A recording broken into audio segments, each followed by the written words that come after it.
Hello friends, welcome back to my channel. ಇವತ್ತು ನಾನು vegetable fried rice ಹೇಗೆ ಮಾಡ್ಕೊಳ್ಳೋದು ಅಂತ ತೋರಿಸ್ತಾ ಇದ್ದೀನಿ. ಬನ್ನಿ. ತುಂಬ ಈಸಿಯಾಗಿ ಮತ್ತೆ ಬೇಗನೆ ಮಾಡ್ಕೋಬಹುದು.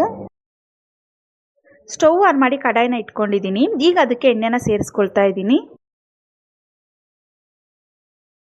3 ಸ್ಪೂನ್ ಅಷ್ಟು ಎಣ್ಣೆನ ಹಾಕ್ಕೊಂಡಿದ್ದೀನಿ.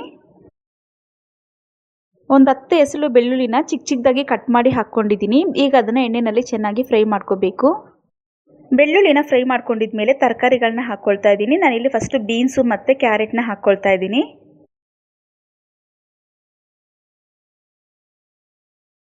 ಹೈ ಫ್ಲೇಮಲ್ಲಿ ಇಟ್ಕೊಂಡೆ ಇದನ್ನು ಫ್ರೈ ಮಾಡ್ಕೋಬೇಕು. 1-2 ನಿಮಿಷ ಹಾಗೆ ಫ್ರೈ ಮಾಡ್ಕೊಂಡಿದ್ಮೇಲೆ ಈರುಳ್ಳಿನ ಸೇರಿಸ್ಕೊಳ್ತಾ ಇದ್ದೀನಿ.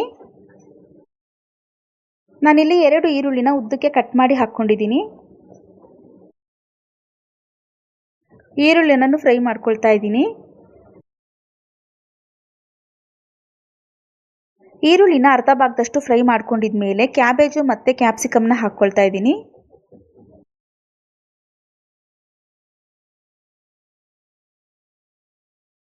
ಕ್ಯಾಬೇಜು ಮತ್ತು ಕ್ಯಾಪ್ಸಿಕಮ್ ಹಾಕಿದ್ಮೇಲೆ ಚೆನ್ನಾಗಿ ಎಲ್ಲದನ್ನು ಒಂದ್ಸಲ ಮಿಕ್ಸ್ ಮಾಡ್ಕೊಳ್ತಾ ಇದ್ದೀನಿ.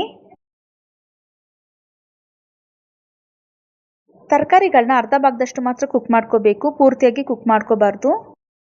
ಈಗ ಇದಕ್ಕೆ ಸೋಯಾ ಸಾಸ್ನ ಸೇರಿಸ್ಕೊಳ್ತಾ ಇದ್ದೀನಿ. 2 ಸ್ಪೂನ್ ಅಷ್ಟು ಸೋಯಾ ಸಾಸ್ನ ಹಾಕ್ಕೊಳ್ತಾ ಇದ್ದೀನಿ. ಅರ್ಧ ಸ್ಪೂನ್ ಅಷ್ಟು ವಿನಿಗರ್ನ ಹಾಕ್ಕೊಳ್ತಾ ಇದ್ದೀನಿ. 2 ಸ್ಪೂನ್ ಅಷ್ಟು ಟೊಮೆಟೊ ಸಾಸ್ನ ಹಾಕ್ಕೊಳ್ತಾ ಇದ್ದೀನಿ. ರುಚಿಗೆ ತಕ್ಕಷ್ಟು ಉಪ್ಪನ್ನ ಹಾಕ್ಕೊಳ್ತಾ ಇದ್ದೀನಿ. ಎಲ್ಲದನ್ನು ಹಾಕಿದ್ಮೇಲೆ ಒಂದ್ಸಲ ಚೆನ್ನಾಗಿ ಮಿಕ್ಸ್ ಮಾಡ್ಕೊಳ್ಳಿ.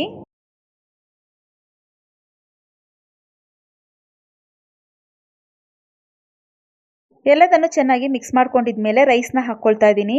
ನಾನಿಲ್ಲಿ ಮಾಡಿಟ್ಕೊಂಡಿರೋ ಉದ್ರುದ್ರಾಗಿರೋ ರೈಸ್ನ ಯೂಸ್ ಮಾಡ್ಕೊಳ್ತಾ ಇದ್ದೀನಿ. ಆದಷ್ಟು ರೈಸ್ನ ತಣ್ಣಗಾದ್ಮೇಲೆ ಯೂಸ್ ಮಾಡ್ಕೊಳ್ಳಿ.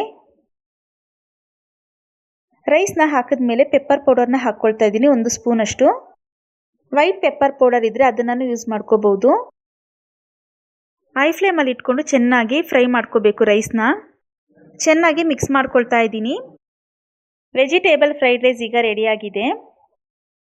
ಬಿಸಿ ಬಿಸಿಯಾಗಿ ಸರ್ವ್ ಮಾಡ್ಕೋಬಹುದು. ಈ ವಿಡಿಯೋ ನಿಮ್ಗೆ ಏನಾದರೂ ಇಷ್ಟ ಆಗಿದ್ದರೆ ಲೈಕ್ ಮಾಡಿ, ಶೇರ್ ಮಾಡಿ ಮತ್ತು ಕಮೆಂಟ್ ಮಾಡಿ. ಹಾಗೆ ನಮ್ಮ MD ಕಿಚನ್ ಚಾನೆಲ್ನ ಸಬ್ಸ್ಕ್ರೈಬ್ ಮಾಡ್ಕೊಳ್ಳಿ. ಮರೀದಿರ ಬೆಲ್ ಐಕಾನ್ನ ಕ್ಲಿಕ್ ಮಾಡಿ. Thank you.